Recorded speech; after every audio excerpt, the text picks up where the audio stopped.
Sorry. And hello, welcome to Sound Mind, Sound Body. I am Izzy Naud. I'm a health and well-being coach in the electronic music industry, a Tai Chi teacher, a Qigong facilitator, and also educated in traditional Chinese medicine with Shiatsu massage and also the Qigong, and recently 5-element nutrition. And today, my guest is Lara Tanger. Is that pronounced well? Yeah, Tanger is good, but I'm okay with Tanger. Lara Tanger, who is a psychologist and who works for Zabam. Welcome, Lara. I'm going to do a little introduction. Lara Tanger is a therapist specializing in acceptance and commitment therapy.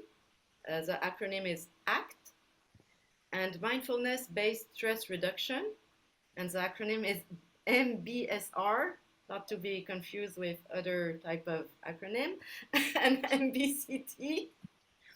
Alongside her work as a practitioner in specialized youth mental health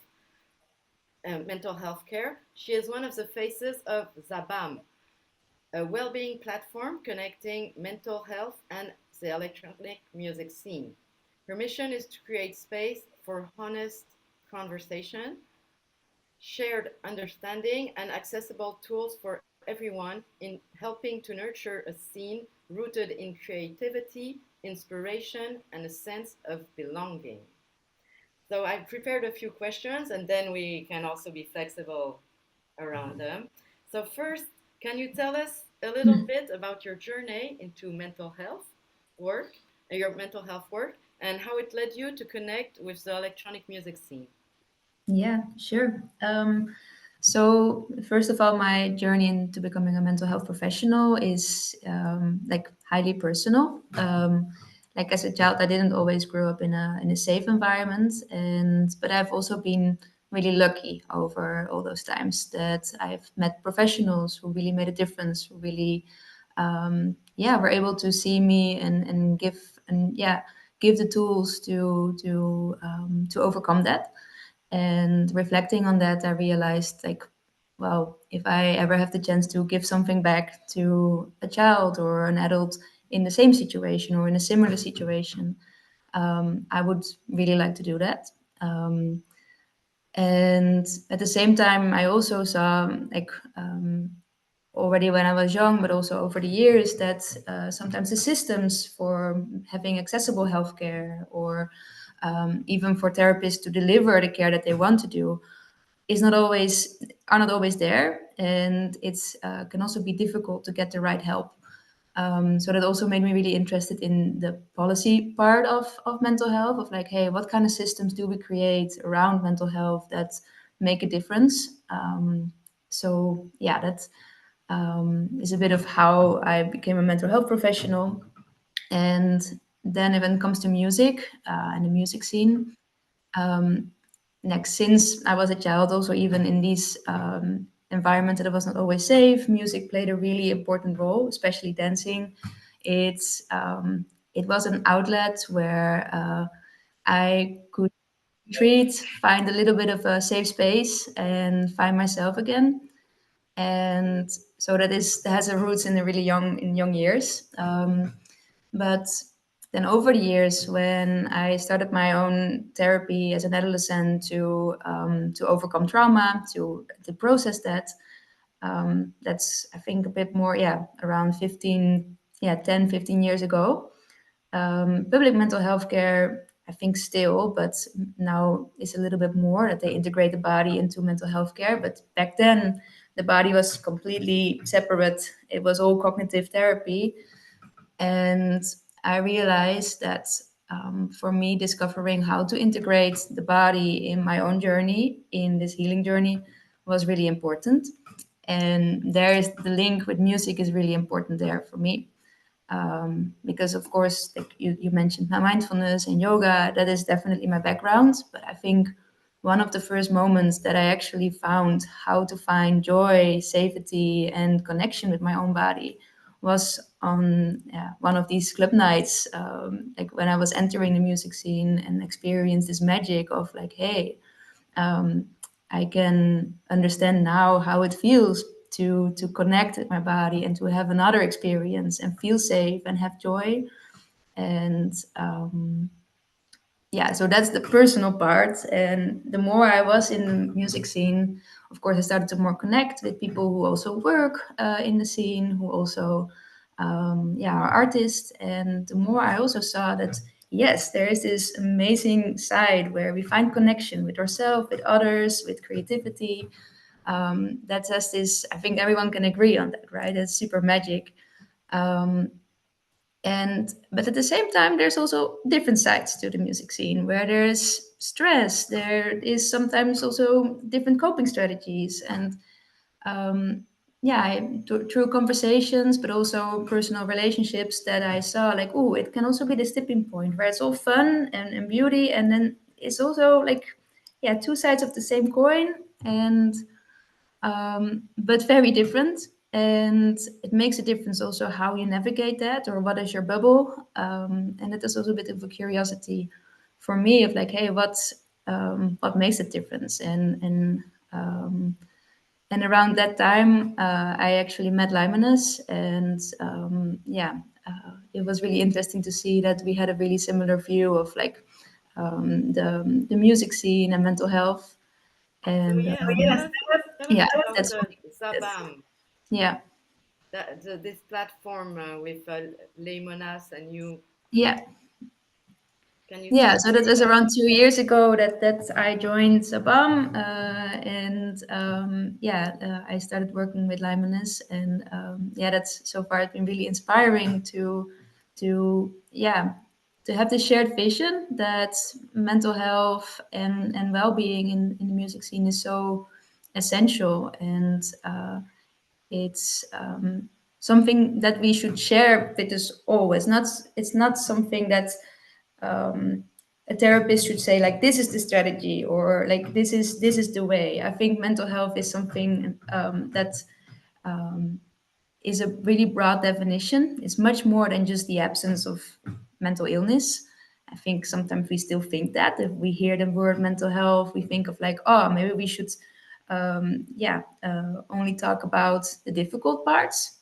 I think definitely we should also talk about the difficult parts, but I think we should also see that mental health is referring to a state of well-being, in which you can connect with yourself, your values, yeah, and develop your potential and connect with others in that. And I think that's also really what Sabam stands for. It's about sharing this, yeah, the passion for the music industry, the knowledge that is behind it, the visions, really the persons in it, and also sharing like what we can do for mental health and well-being together. Correct. And so, what does Zabam do?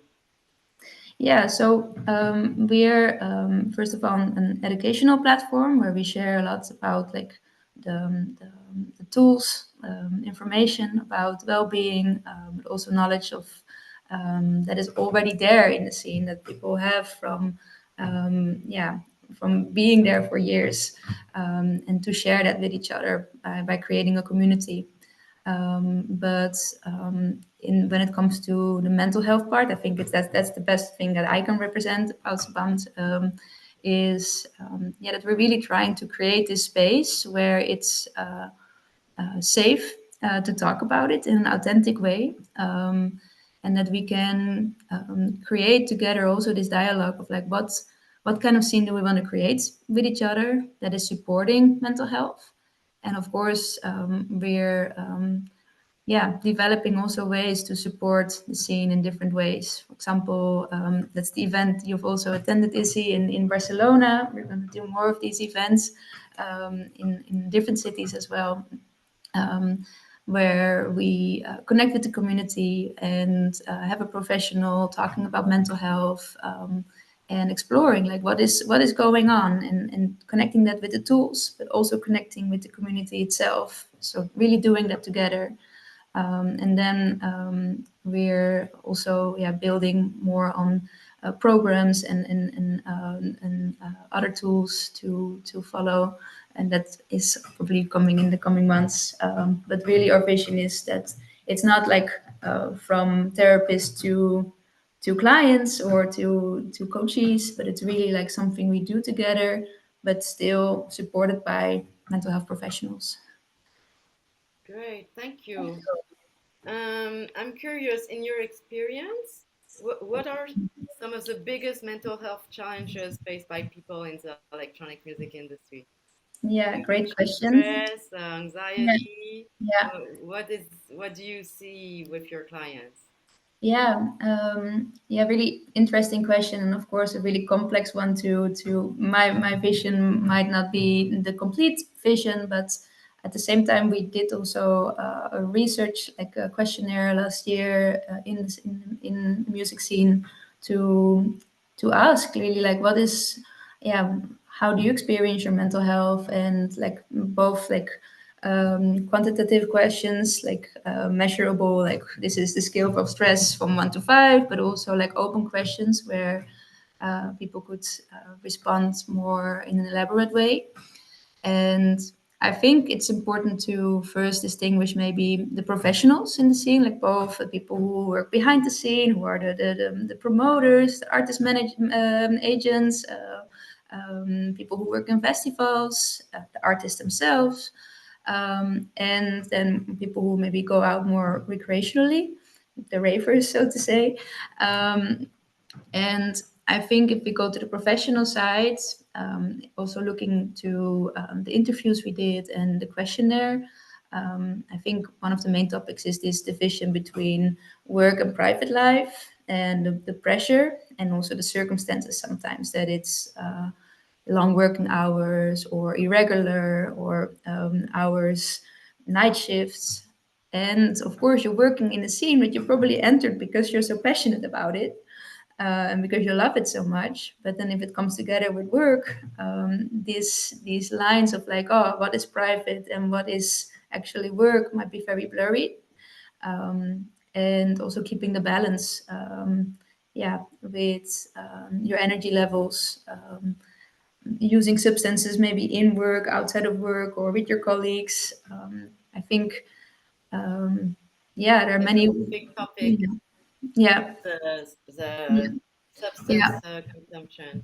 yeah.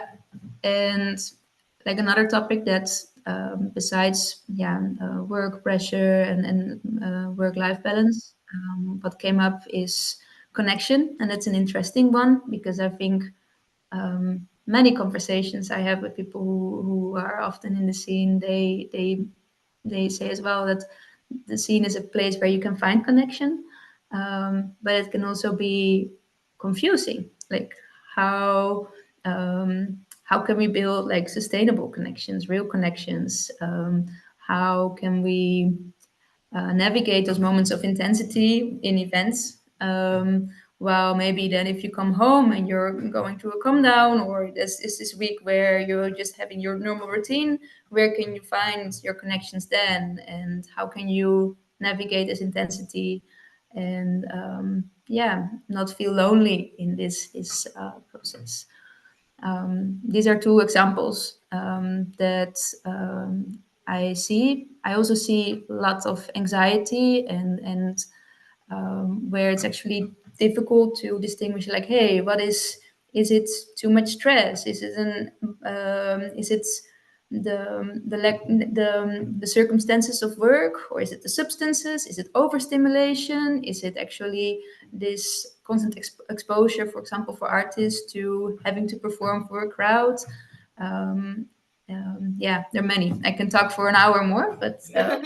it's yeah. Yes. Thank you. Um, okay, so I'm gonna share a bit about my story. I Yeah. had a burnout back in 2011. At that Mhm. time, we didn't talk too much about mental health in the music industry, and it I was facing the stigma about having some mental health issues. Mhm. Can you hear me? Oh, stigma show up in our scene? What's your perception of that? You were disconnected for 1 second with me. Can you maybe repeat your question? I'm sorry. Okay. Yes, I was saying when I experienced my burnout, so Mm-hmm. I had like a mental health like breakdown, and I found myself really alone and suddenly like because I stopped going out, Mm-hmm. no one reached out to me, and Yeah. I felt like, whoa, I'm very isolated, and I Yeah. could feel like this stigma, and at that time I felt like this shame of going through some mental health issues because nobody was talking about like Mm-hmm. having some difficulties and navigating through like anxiety, depression, burnout. Burnout, that word didn't even exist back in 2011. So Yeah. now, how is it? What would you say?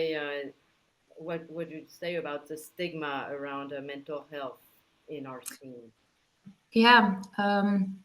I mean, first of all, like, thank you also for sharing your perspective. I was aware of your story indeed, and I think it's very valuable that you share this as well because it's so real, right? If this stigma and you mentioned and this explanation of like how it made you feel lonely and disconnected. I think that's one of the biggest issues, yeah, around stigma is if we define stigma, it's the negative beliefs or attitudes we have in this context towards mental health. And it could be multiple layers. It could be something that is in our culture that is difficult to talk about. It's something that we maybe put on ourselves, that we might actually be in a group of friends where they would actually support you, that they wouldn't judge you, but actually that is for you very difficult to open up. So I think if we want to understand what stigma is now, we should also understand that it's a complex term and that it's like having multiple layers. And actually, in preparation for this interview, but also just as a conversation with a friend, I was talking about this, and she was like, "Yeah, but like, are we not here already with like also what you mentioned, like 2011 to 2025? We talk more about it now. You know, it seems that people are even more honest on Instagram now with opening up." And I think, yes, we're making a lot of progress. But at the same time, I think as well, when it actually comes to taking the step to saying, hey, I'm really struggling, and taking up that space in, for example, your work environment, in or speaking up in a system of like, hey, this is not working, this is affecting me. Speaking up in a party where people have certain behaviors that are actually burning you out on the long term, and saying, hey, can we make a change here? Can we reflect on what we're doing? I think that's still very difficult. And yeah, I think we are still not there, and I think we still need to have this conversation more often to really break that stigma around mental health. Yes, and so what is the role of the people in the industry at all levels, like artists, promoters, fans, music professionals? Like, what is, why is it important for everyone to care about mental health in Yeah, the industry? How can people team up, support each other, make the scene a healthier place? yeah, Can you share some ideas? yeah, for sure. I think first of all, it's really important to have this conversation with each other and to create more awareness and education. And because what I could do now, I could like, of course, like shout a lot of nice ideas of like how can we solve the problem, but I think it would be actually we should actually do it the other way around. We should is actually have a conversation with each other, and say like, hey, listen, what is mental health, and why do we care about it, and what kind of scene do we actually want to create with each other? Why are we here, and how can we build that? And I think that begins with this understanding that mental health is so much more than the absence of mental illness, but it's something about, hey, how can we create this space where people can actually nurture each other, nurture their self-expression. And I think that's in the essence the music scene, especially. I think everyone involved with so much passion, working so many long hours, or putting so much energy in that, is because we care about the magic that can happen there.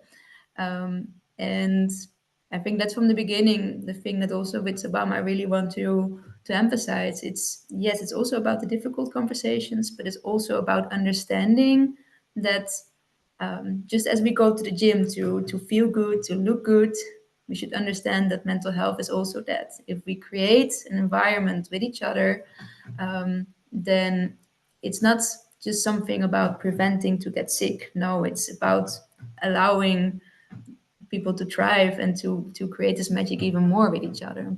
So if I think about what we're actually doing, even if it's professional, about creating a festival, how much better could the festival be if also all the people who are working there are actually also like feeling good? That would be amazing instead of stressed afterwards or burned out. And I think, yeah, that's so creating awareness and education is I think, the first step, before we're going to shout other ideas of implementation. Yes, and now there are more and more initiatives like Yeah. at festivals. I have like a colleague who in Amsterdam and the Netherlands. She goes and offers a session. She's a health and well-being coach. Her name is Veronique De Leon, Yeah. Yeah. so from Soul Brilliant. Sync, Yeah. and she is there backstage offering sessions for artists and staff.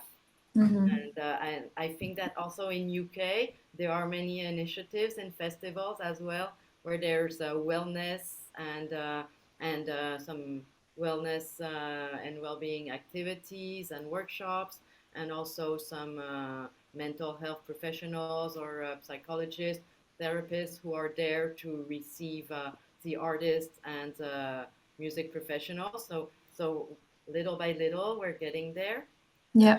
I'm curious, like, yes, where do you see the line between the personal responsibility for mental health and the responsibility of the wider industry? Where do I see the line? Yeah, it's I think it's not so much a maybe there's no line. I think maybe it's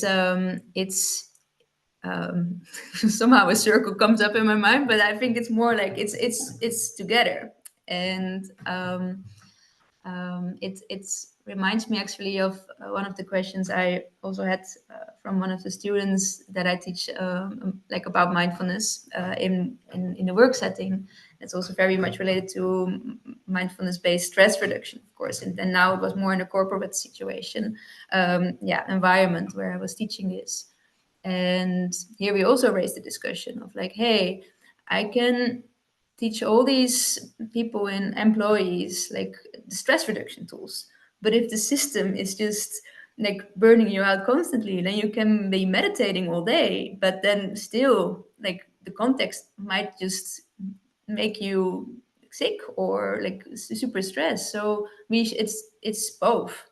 Of course, as a person, you can start to learn like, hey, what kind of personality am I? What kind of triggers do I have? And what can I do to take good care of my body? That's your personal responsibility, probably. But I think also, yeah, like you can be the best meditator, but if you then go to a work setting that they don't give you breaks and they push you, then in ways that they push you in ways that are actually not healthy, um, then yeah, that's all those tools. Yeah, it might be like having a sink. Yeah, well, the water is still overflowing, if you get what I mean, or like a bucket. So I think it's both. It's not so much a line. It's something that has to work together. Yes. And so, like, how can, like, for example, events organizers or labels build a more caring culture, more nurturing environment? Do you have Yeah. these? Mm, like I think it comes back again to having this conversation of like an understanding. I think Having if you're creating this work environment together or as a leader, I think it's important to have some awareness about, hey, how does the nervous system work? What is actually doable? And also know about the whys of your team, the why are you in the scene? What is it that you want to create, and how can you build something sustainable? Yeah, we're talking now about sustainability, about the planet, of like not using too much plastic, not using too much water, for example. But we should also think about that when we build our crew, right? How can we do it sustainable? What kind of conditions um, can help to make people feel seen, to create an environment where it's okay to share of like, hey, I experience anxiety now. Can I talk to someone? Or hey, I feel like I need a break now. Can someone take over? Or hey, this workday has been really intense. So although I love to make long hours today, I'm struggling. Can I have a debrief or something like this? I think little things can already make a big difference, but I think it starts from the start that we have to understand everything we're doing and creating has an impact on the individual as well. Great. Yeah, thank you. Let's talk about tools and approaches. So Yeah. you work with ACT. Yeah. So ACT is acceptance and commitment therapy. Can you tell us a little bit more about what that is? Yeah, definitely. So ACT works a lot with well, it has as a fundament actually this definition of mental health that I explained before, of like it's much wider. So instead of where for example cognitive therapy might for example focus of like, hey, let's get you over some unhelpful thoughts, which is often really helpful. It kind of stops when the problem is over. Huh? Where ACT starts with the perspective of like, hey, first of all, many people in their lives will have at one point a mental health condition. So it also breaks the stigma, which I love. Um, and from there, it also says like, we're going to look into giving you a kind of toolbox into your life to see like, hey, when you have struggles, we're going to look at what is actually helpful for you to deal with those struggles. And even more, we're going to make you connected to what's really important to you in your life so that you can actually also build the life you want. And I always explain it to younger clients. It's like, we're going to give you a toolbox. You can fix your fridge if it's broken, but you can also hang your favorite photograph and decorate the house with it.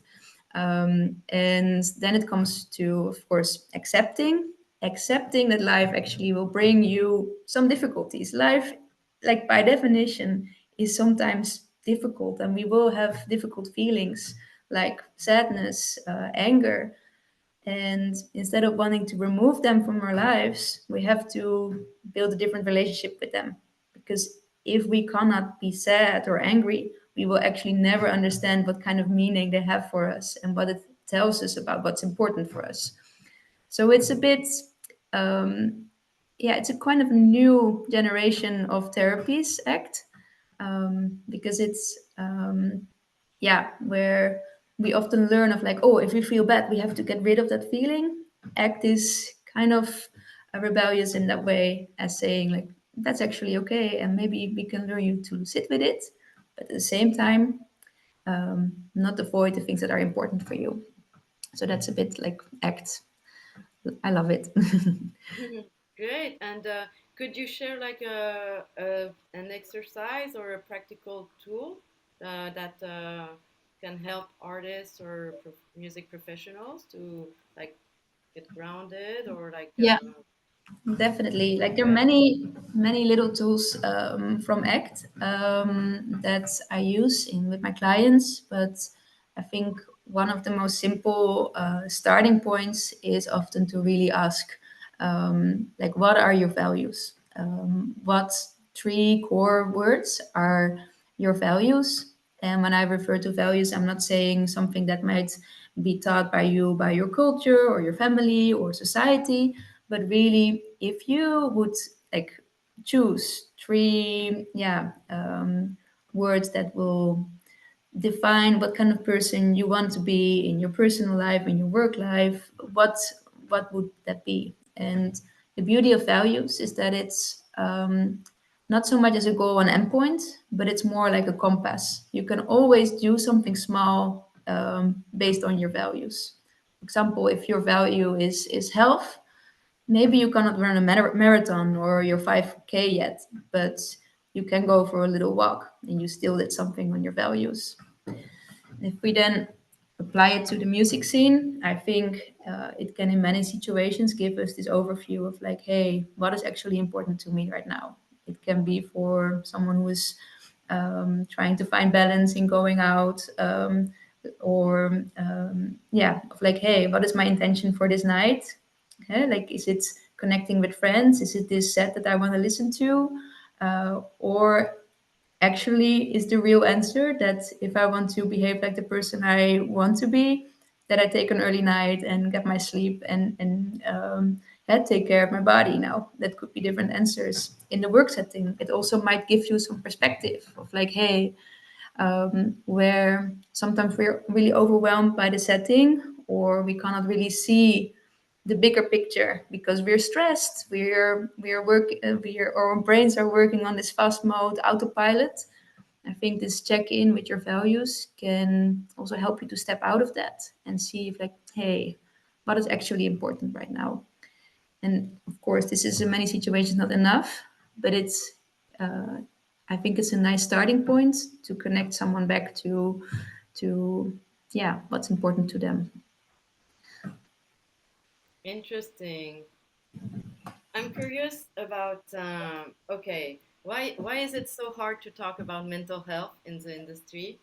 Because yesterday I was talking with a client of mine, and he was saying, okay, the other day I had a gig, and one of the artists, he had taken too many substances, maybe he mixed things, and suddenly he like misbehaved, and he was about to go talk to him, and then he saw in his eyes that it was not the right moment, and so what can we do in this type of situation, for example?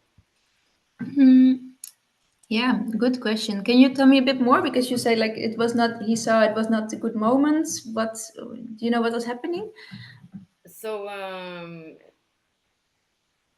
the my client explained that the other artist, he was like nervous because there were industry people in the audience, and it was also during a sonar week, so it was kind of an important date, and at one point they started being like very like aggressive, and like they threw their headset on the floor, they threw their cap on the floor, and it was like starting to be like chaotic in the way he was making the transitions when he was DJing, and people Mhm. in the audience started leaving, and because my client, he was like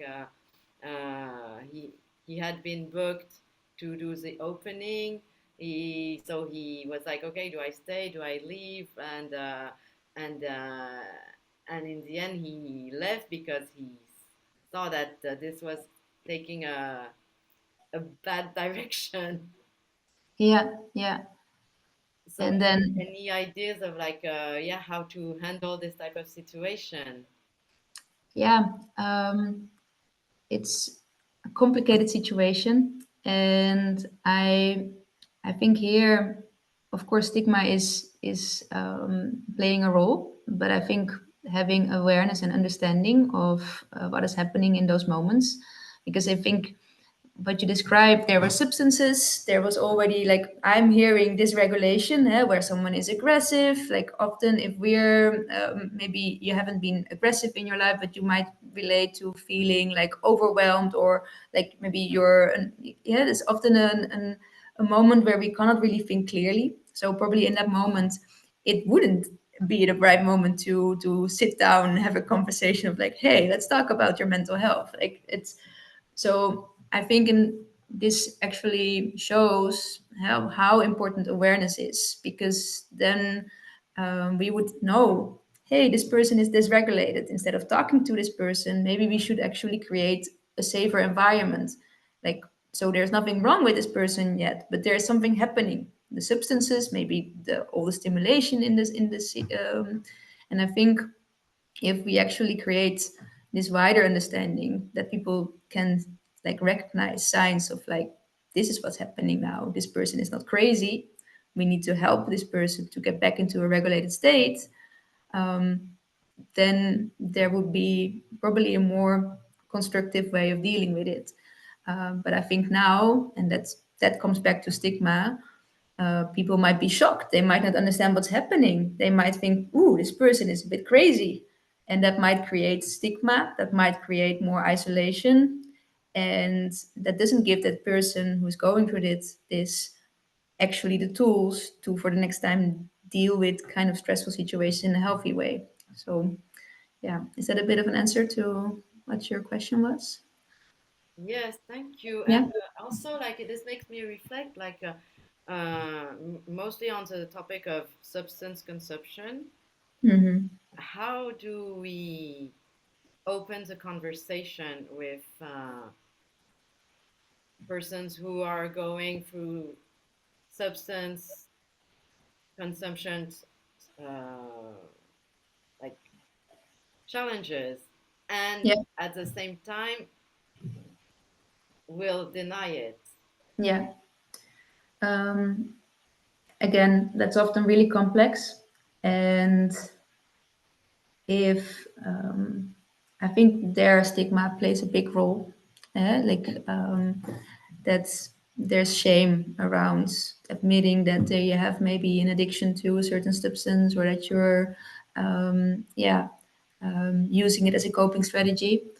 And at the same time, I think also in the bubble that we're in, it's sometimes normalized, where it can get kind of blurry of like, hey, what is recreational, what is just using a lot and having fun, and what is actually like misuse. But when it comes to actual addiction, I think it's really important to see that it's never really about the substance. This person could just as much be addicted to romance novels, and having, like, of course, the physical effect would probably be a bit different. But I think it's really important to understand there's always something underneath the addiction that makes that this person is needing to cope in a certain way. And like, not to say addiction is a good thing, I don't think it at all, but I think it's really important to see that there is nothing, that the person is not weak or not doing, it's not we shouldn't blame the person. We should really ask this person of like, hey, what makes that you actually need this right now to survive, and can we help you to understand that, and what kind of tools do you need to not use that other tool anymore. I think that will take the blame a bit away. But of course, this is just a really short answer for a really complex situation. But it comes a bit back to the stigma that we're talking about here. How can we how can we and the industry create more safe space for honest communication? How we can more create more safe spaces is, I think, by by actually doing that, by saying of like, hey, like showing up, slowly sharing our personal stories. We're trying to do that, for example, with Zabam, where we're trying to show the background of like someone, and giving the depth of a story, but also bringing the community together, and creating space for, and setting the tone as well of like, hey, this is how we define this, giving a bit of education, but not just one way, also allow it to be both ways, and sharing this dialogue, and explore together of like, hey, And I think in that way we also have to explore what do people need to open up. Right?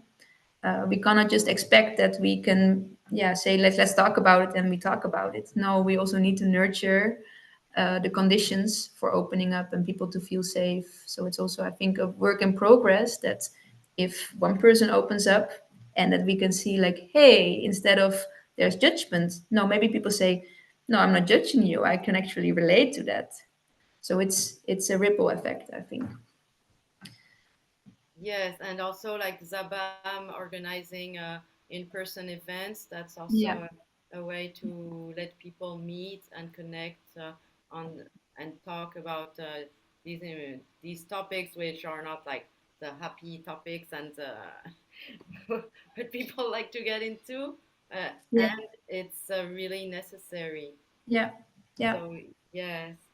Um, how can peer-to-peer support or community networks play a role in caring for mental health in the scene? I think it can play a big role if done in the right way. If we look into yeah, research, then we know that social support and connection and just sharing experiences sometimes is already a big effect on how you experience your own struggles or symptoms. I see that in my clinical work as well. Like a big part of that is actually having group sessions with parents in the same situation or children in the same situation. And sometimes we don't even solve the real issues, but just the fact that they know I'm not alone in this. And so I'm less ashamed because I just hear this other person is also going through the same. And that you can literally sometimes see that they're like relieved. And I think it's also when we look at our survey from last year that we find that so many people are actually struggling with loneliness, then peer-to-peer support and community-based interventions might actually help with this, because it's probably also connecting the people that are going through similar experiences, but they don't know. And I think especially now that we have a lot of social media, especially when they say like, "Oh, my friends are again in this event, and I'm sitting alone on the sofa," or in between events, I feel alone. But if I have to go through the event, I feel the pressure that I have to be all fun again. I think creating these spaces where people can actually talk about these things together might be a really accessible and also financially accessible option. But I also think we have to think about doing it the right way, not to encourage like maybe toxic behavior in these peer-to-peer support. So they have to be guided in a good way too. Hmm. Yes, and there are also initiatives by other health and well-being coaches, Yeah. and therapists that are like offering some like weekly Zoom calls where the communities can gather. For example, there's in the UK there is Susie Green who has a Mhm. back lounge, and she's been doing that since the COVID lockdown, and every week people meet up there online on Zoom, and there either someone is presenting or it's an open space and safe space where touring artists or touring professionals can join and share what they're going through. And that's a brilliant initiative, very much Yeah. needed. And yes, I Amazing. think Yeah. that that's also something that I try to provide here. Yeah. Mm, and this is a way to like also wrap up our Yeah. conversation, because then the second part is when we offer a safe space, which is not recorded, where Mhm. I invite participants to share what's going on in their life. And so I want to thank you, Lara. Thank you, Izzy, and thank you all for listening, being here, contributing. And, And I'm yeah, going to stop the recording and we're going to open the absolutely. floor. Yeah. Thank you very much.